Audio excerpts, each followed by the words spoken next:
வந்து எரேமியாவின் அழைப்பு, எரேமியாவை ஆண்டவர் எப்படி கூப்பிட்டாரு, ஏன் கூப்பிட்டாரு அப்படின்னு. ஸோ இது ரொம்ப அழகா பண்ணியிருந்தாங்க. இது வந்து ஒரு வீடா, வீட்டுக்குள்ள எரேமியா சின்ன பையனா இருக்கிறாரா, உள்ள லைட் செட் பண்ணியிருக்காங்க. செட் பண்ணிட்டு அதுதான் ஆண்டவருடைய வெளிச்சமா. ஆண்டவர் வந்து எரேமியாவே நீ வா, என் ஊழியத்தை செய்வா அப்படின்னு கூப்பிட்டாராம்.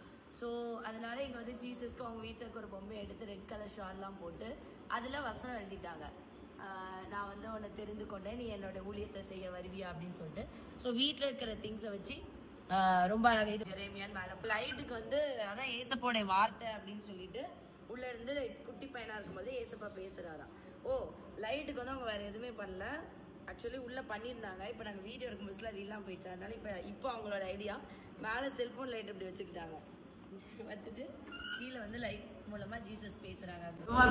இவங்களோட கிரியேட்டிவிட்டி தான்.